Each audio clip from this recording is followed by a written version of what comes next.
Bom dia a todos e todas. Gostaria inicialmente, espero que estejam me ouvindo, eu estou um pouco aqui às cegas, mas sendo apoiada aqui pela equipe. Eu gostaria de agradecer em nome da Anvisa, da Gerência de Sangue, Tecidos, Células, Órgãos e Produtos de Terapias Avançadas, pelo convite, para poder participar dessa iniciativa, aproveitar e parabenizar aos Hemocentros Unidos, né, pela realização desse terceiro encontro técnico-científico, e é uma satisfação poder estar aqui representando a nossa área e trazendo um pouco, né, dessa discussão do panorama sanitário e perspectivas na regulamentação da hemoterapia brasileira. Então, eu sou Cristiane Costa, como já fui apresentada, e temos aí alguns minutos para a gente abordar esses tópicos que são prioridades da nossa área da Anvisa.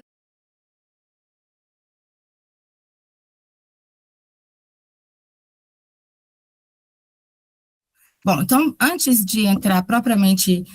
nas discussões do panorama e nos tópicos da regulamentação, vou trazer algumas premissas que vão balizar toda essa discussão, né? Esses dois horizontes aí que nós temos. É, o primeiro é o entendimento da Organização Mundial da Saúde de que o sangue e os seus hemocomponentes, os produtos do sangue, hemocomponentes e hemoderivados, são reconhecidos como produtos terapêuticos, produtos biológicos, né? E, como tal, uma série de requisitos são importantes, como a garantia da qualidade, o acesso e suficiência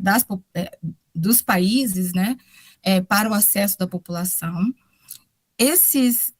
produtos precisam ser obtidos em acordo com as boas práticas de fabricação, né, no contexto da garantia da qualidade, asseguradas, né, com foco no paciente, com foco no usuário, portanto, tendo como base a segurança transfusional. Então, não só sangue, mas também tecidos e células são reconhecidos, né, pela Organização Mundial da Saúde e pelas referências na regulação, como produtos biológicos derivados do sangue, derivados do corpo humano. E como produtos, né, uma série de requisitos para a produção, a manipulação, a obtenção desses produtos a partir dos doadores. Uma outra premissa para o Brasil é que, ao contrário de vários modelos regulatórios, no Brasil, assim, a gente tem grande parte de países que têm sistemas regulatórios bastante consolidados, bastante consistentes na área de sangue. O principal foco da regulação é na produção, é nesse entendimento do sangue, dos produtos do sangue como produtos, né, como medicamentos. Inclusive, a Organização Mundial da Saúde reconhece como medicamentos essenciais, aqueles que precisam ser garantidos pelo Estado, né, para o acesso da sua população. É, mas, ao contrário da grande parte desses países, o Brasil tem um modelo regulatório que vai além da produção. Então, o Brasil regula fortemente todo o ciclo, desde a obtenção, né, desde a doação, até o uso e o monitoramento pós-uso dos produtos do sangue. Então, portanto, o Brasil tem um modelo reconhecido como híbrido, né, que vai atuar sobre a produção, sobre a obtenção desses produtos e o seu ciclo de manipulação, mas também o uso desses produtos. Então, a assistência hemoterápica é altamente vigiada, vamos dizer, regulada no Brasil. Portanto, nós estamos falando, para além das boas práticas de fabricação, nós estamos também falando de produtos que são processados, né, que são obtidos, manipulados em serviços de saúde no Brasil, serviços de saúde, obviamente, com as suas especificidades, mas então nós estamos também falando das boas práticas em serviços de saúde, porque aí a gente atinge também a parte da medicina transfusional, né? E o nosso foco da segurança é bastante centrado na segurança do paciente. Uma outra premissa, eu acho que para os pontos que nós vamos discutir, é o fato de que no Brasil, esse sistema regulatório, além de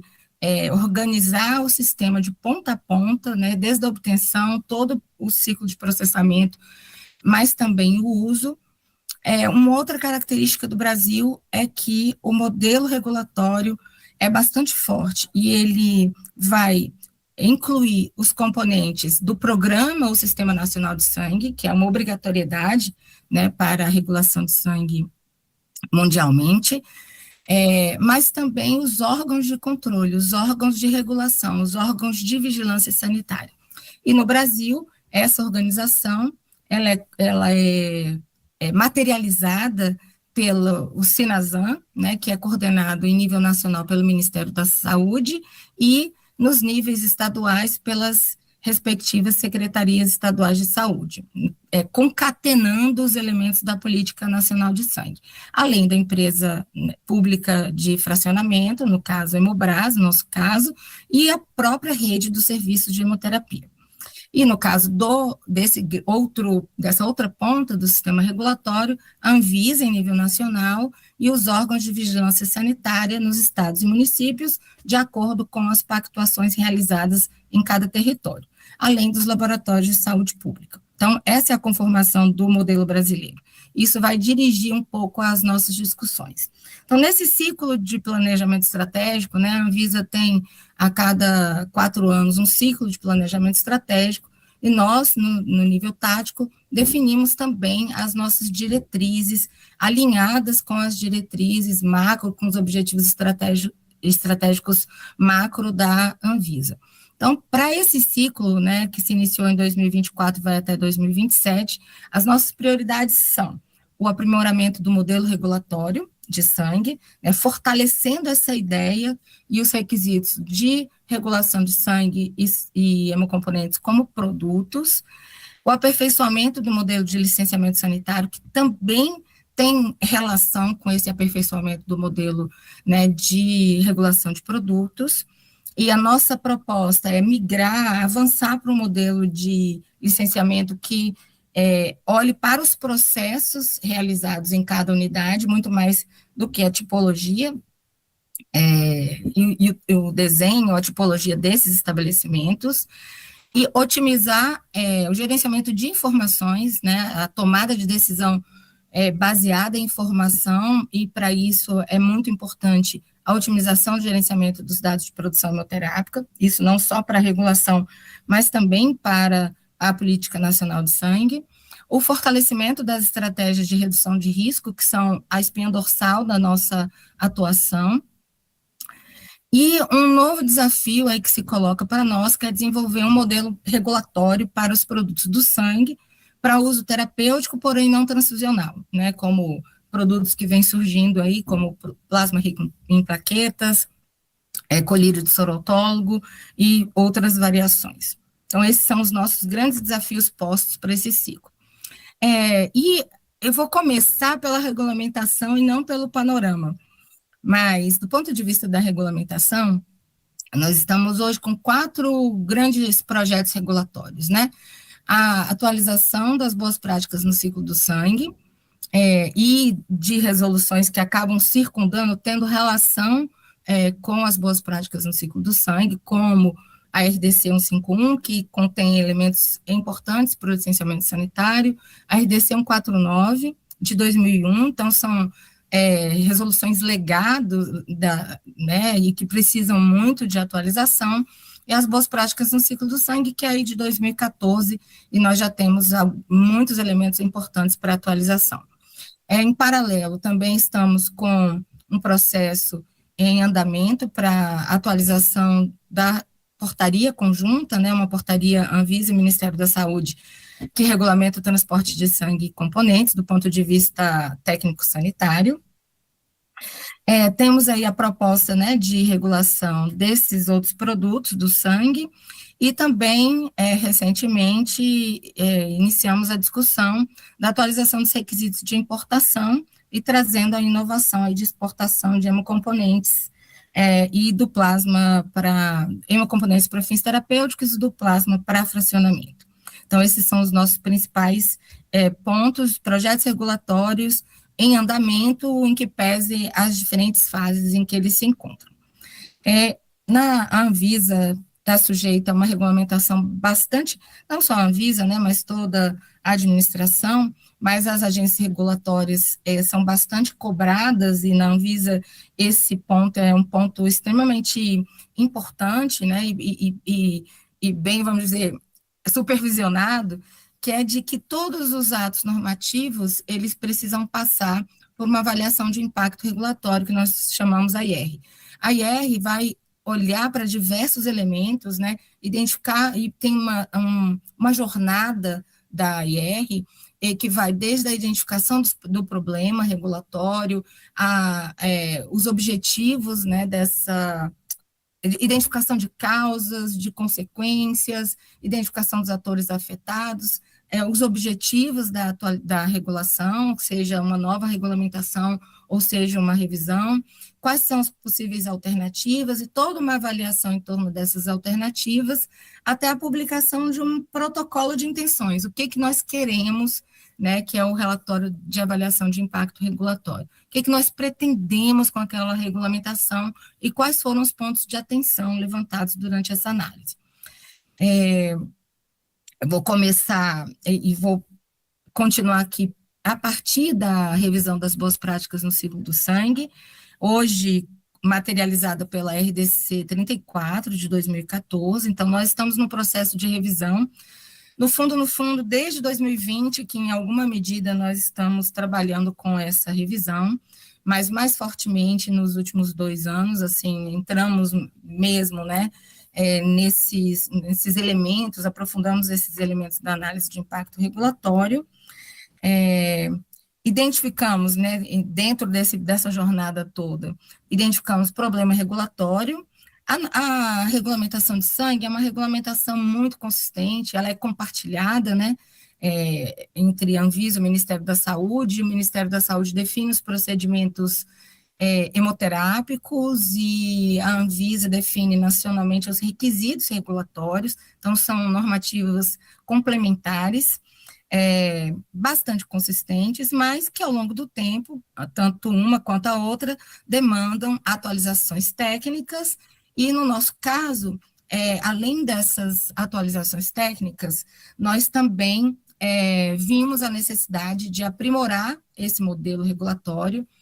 trazendo foco no produto, ou seja, fortalecendo os requisitos de boas práticas de fabricação, que já há algum tempo vêm sendo inseridos nos normativos, né? Tanto que a RDC 34 se chama Boas Práticas no Ciclo do Sangue. Boas práticas porque inclui, mas não se limita às boas práticas de fabricação, como já comentei anteriormente. Mas ela ainda tem um formato que é um misto, né? A gente vem ao longo do tempo reduzindo superposições com a portaria ministerial e trazendo cada vez mais o peso dos requisitos das boas práticas. Porém, nós entendemos que é possível ainda avançar e estruturar esse marco, além da atualização técnica necessária, estruturar esse documento de maneira mais convergente com os regulamentos nacionais e internacionais para estabelecimentos de sangue no que diz respeito às boas práticas. Então, dentro das nossas... um outro detalhe importante é que a Anvisa também foi integrada a um grupo de convergência regulatória, né, de reguladores de medicamentos no mundo, o PICS, e o PICS é um esquema de cooperação de inspeção em insumos farmacêuticos, e inspeção em produtos farmacêuticos, né? E nós temos diretrizes do PICS que estão muito alinhadas com a da OMS, e seria possível a internalização das diretrizes PICS, mesmo sem a análise de impacto regulatório, porque esse é um dos elementos, né, que poderiam sustentar uma isenção de avaliação de impacto regulatório. Então, essa era uma possibilidade, além da manutenção, obviamente, do status, né, da RDC 34 que nós temos, e dentro do levantamento de alternativas, o que prevaleceu na nossa avaliação é que nós precisamos sim avançar e reestruturar a RDC 34, né, trazer esse formato, uma convergência regulatória nacional e internacional relacionada às BPFs, né, as boas práticas de fabricação, mas mantendo as especificidades do modelo brasileiro, que é um modelo híbrido, né, que é um modelo de ponta a ponta, que é um modelo que pega a produção, mas que também aborda o uso portanto, a terapia transfusional e a hemovigilância. Então, nós precisamos manter as especificidades que também dizem respeito a um modelo regulatório que é compartilhado, né, que envolve a Anvisa e o Ministério da Saúde, cada um dentro das suas competências e especificidades. Então, nós entendemos que era necessário, sim, seguir com a rota da avaliação de impacto regulatório, justamente para que a gente consiga trabalhar o nosso escopo dentro das especificidades do modelo brasileiro. E nessas alternativas, nós também pontuamos aqui o que era importante de avançar em termos do licenciamento, fortalecendo paulatinamente um licenciamento por processos, né, um licenciamento por atividades, além de aproveitar essa revisão do marco, colocar âncoras, né, para o aprimoramento do licenciamento sanitário, que seria o equivalente a um registro sanitário, né, é a autorização para que aquele estabelecimento produza e disponibilize os produtos do sangue, no caso, os hemocomponentes, né, que no Brasil não são passíveis de registro, essa realidade não é a mesma, né, Estados Unidos e os países da União Europeia têm expedientes, autorizações semelhantes a um registro sanitário, né, equivalentes a um registro sanitário, mas a regulamentação brasileira não prevê. Então, nossa intenção de fortalecer o licenciamento sanitário. E usar esse momento também para ter âncoras gerais, né, para o aprimoramento do gerenciamento dos dados de produção hemoterápica, isso bem harmonizado com o Ministério da Saúde, para que a gente vá também evoluindo nessa estratégia de uso dos dados. Além, obviamente, desses requisitos macro, nós também levantamos pontos técnicos, não se preocupem, não tenho a menor pretensão que vocês consigam ler esses pontos técnicos aqui, mas só para sinalizar que nós identificamos, né, isso muito para e passo com a atualização da portaria ministerial, então identificando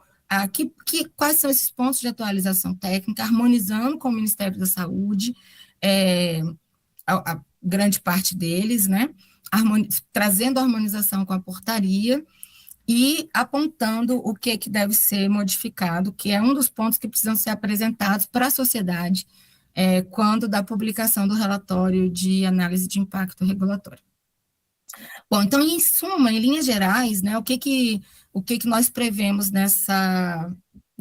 revisão da RDC 34? Uma atualização técnica em harmonização com a portaria ministerial, redução de sobreposições, porém mantendo os elementos de risco que, indubitavelmente, podem ficar, vamos dizer, ancorados nos dois regulamentos, tanto a portaria de procedimentos hemoterápicos, quanto aos requisitos de boas práticas, né? Mas cada vez mais migrando para um modelo internacional, e também já para muitos elementos nacionais que nós temos. Então, convergência regulatória na regulação de produtos. Então, para isso, a gente vai trazer um formato mais parecido com a atualização trazida também pelas boas práticas de fabricação para estabelecimentos de sangue da OMS e a nova revisão do PICS. Eu deixo aqui as duas referências, né? Essas duas principais referências internacionais que estão balizando essa modelagem. E a nossa proposta de trazer um núcleo central, um core, né, de boas práticas, e a gente ir trabalhando aos poucos, né, com discussão, obviamente, nos requisitos, no aprimoramento dos requisitos para o licenciamento, para o transporte, enfim, instruções normativas específicas para cada bloco ali que a gente vá trabalhando. Esses requisitos, esse conjunto vai manter os requisitos de boas práticas, né, do ciclo do sangue, e também trazer orientações gerais para a vigilância sanitária, do licenciamento sanitário, do fluxo de informação, né, do serviço de hemoterapia e entre os órgãos do SNVS também. Então, as perspectivas são de finalizarmos e publicarmos a análise de impacto regulatório, esse estudo preliminar, né, que é um estudo bem pesado, né, um fluxo bastante intenso, com uma carga bem pesada para a equipe, e a gente ter um momento de ampliação das discussões com os atores afetados, e para, então, constituir o texto final que vai à consulta pública. Pode ser que, em função é, desse afinamento, desse alinhamento com o Ministério da Saúde, pode ser que a gente tenha uma publicação emergencial antes, só para introduzir os elementos que vão ser modificados, mas a nossa intenção é trabalhar nessa reformulação do marco de uma maneira geral. Nós vimos, principalmente em discussões com o Ministério, riscos numa revogação imediata, tanto da RDC 151 quanto da RDC 149. Então, a nossa proposta é lançar as âncoras nesse documento central, mas ir discutindo com o Ministério, especialmente em relação a 151, que tem aspectos, obviamente, do licenciamento sanitário, mas que também se relaciona com aspectos da hierarquia, né, da organização da rede de estabelecimentos. O fato é que isso também está no nosso radar. Em relação ao transporte de sangue e hemocomponentes, a portaria 370, a portaria conjunta 370, também está em fase de análise de impacto regulatório. Se a gente pensar a regulação do transporte de sangue e hemocomponentes, também é bastante consistente, né? Do ponto de vista dos requisitos técnicos, eles já vinham sendo cobertos, né, tanto pela portaria de procedimentos hemoterápicos quanto pelas resoluções de boas práticas. Porém, a gente tem ali âncora, né, tanto na lei do sangue, nos regulamentos técnicos, mas nós tivemos um trabalho na Anvisa, né, de definir regras sanitárias para o transporte de material biológico humano, e derivado desse trabalho, uma portaria específica dedicada aos requisitos técnicos sanitários para o transporte de sangue e hemocomponentes. Que faz uma integração aí com outras normas nacionais e internacionais. Então, nós detectamos uma série de avanços, né, a partir da regulamentação em 2014, inúmeros avanços, tanto do ponto de vista técnico, né, do processo operacional, mas também da definição de responsabilidades, né, para todos os agentes envolvidos no transporte. E nós vemos, inclusive, nos requisitos, nos parâmetros que são avaliados durante as inspeções, assim, que nós tivemos realmente um grande salto no Brasil a partir de 2014. Mas, sobretudo, um expediente que foi incluído, né, um processo que foi incluído nessa regulamentação em 2014, que foi a autorização de transporte interestadual, porque o fluxo de hemocomponentes não é proibido. Então, do ponto de vista, vamos dizer, de políticas, né, que não é o foco da Anvisa, ele já existia, não existem regramentos que impedem esse fluxo de material,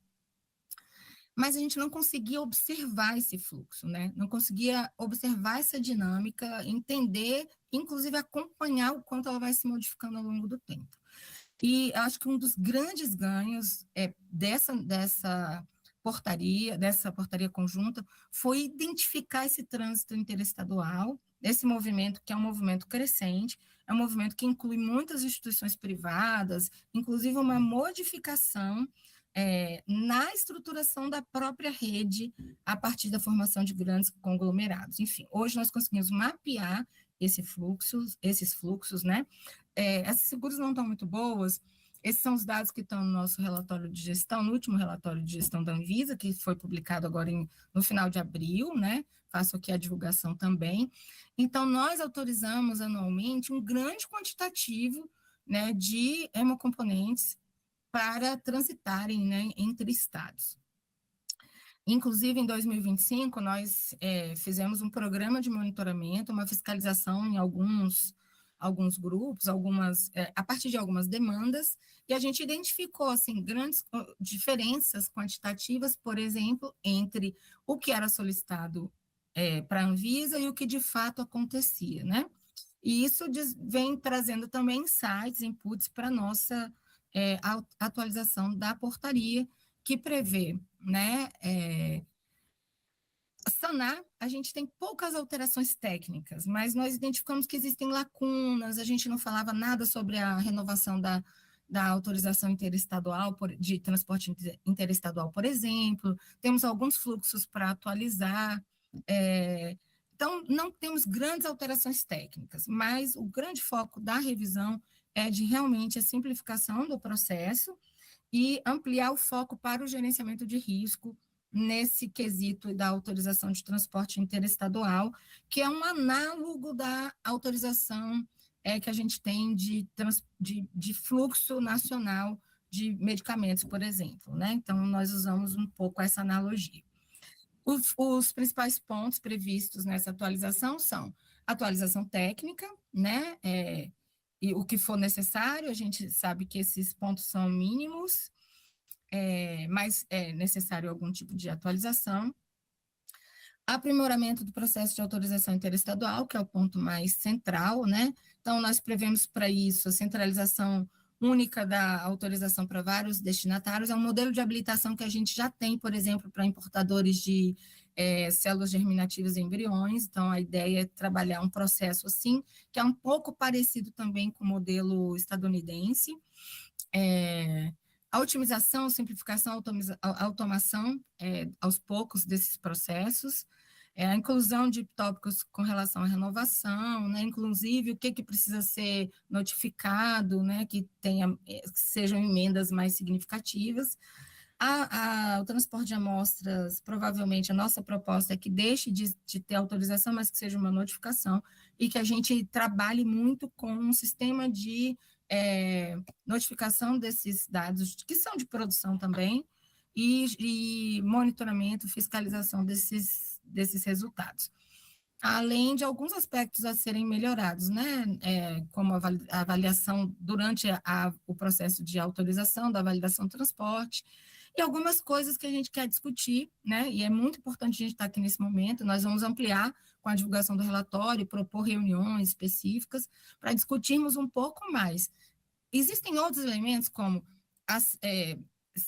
indicadores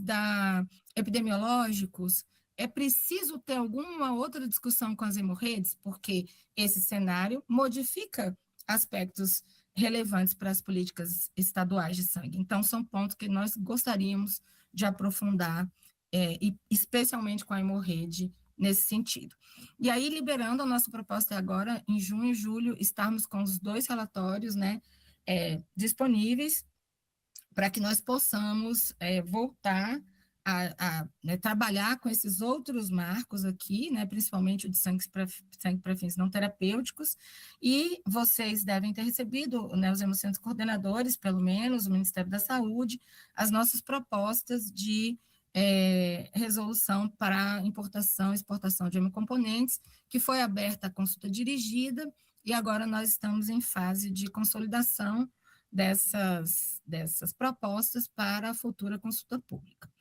E seguimos, obviamente, com as nossas estratégias também de gerenciamento de risco a partir dos dados obtidos das inspeções sanitárias, né? Então, nós temos modelos de avaliação de risco, nós monitoramos esses dados, obviamente, né, das inspeções sanitárias e as classificações derivadas da aplicação do nosso modelo de avaliação de risco potencial. Então, nós temos um cenário nacional bastante favorável, né? Chegamos aqui na meta, nós temos um indicador de redução de risco. A nossa meta é de atingir 7%, era, né, no período até 2023, e mantivemos agora nesse próximo ciclo, de manter essa meta em 7% de serviços nas categorias classificadas em maior gravidade, médio, alto e alto risco, de acordo com o nosso método de avaliação de risco potencial em de hemoterapia, mas nós sabemos que a distribuição dessas categorias também sofre influências loco-regionais. Então, nós temos diversas ações, programas, projetos, né, para trabalhar o risco sanitário com foco prioritário naquelas regiões, né, naqueles territórios onde a gente identifica um maior percentual de serviços em alto e médio-alto risco potencial. Então, as nossas estratégias são basicamente de inspeções conjuntas, mapeamento do risco sanitário também nas inspeções que são realizadas pelos entes do SNVS, que chegam até a Anvisa, nós consolidamos, né, essas informações, qualificando os agentes também das vigilâncias locais, realizando uma série de ações de monitoramento, pós-inspeção e acompanhamento desses estabelecimentos. Isso inclui articularmos com gestores locais de saúde e com o Ministério da Saúde. Eu tenho que terminar. Mas, e para isso, nós precisamos aqui trabalhar com todo mundo, porque o nosso modelo é um modelo também que envolve os gestores estaduais e o Ministério da Saúde. Então, acho que esses são os principais elementos. Agradeço muito pela oportunidade novamente e desejo um restante de evento aí muito produtivo para todos e todas que participam presencialmente e também de forma online. Muito obrigada.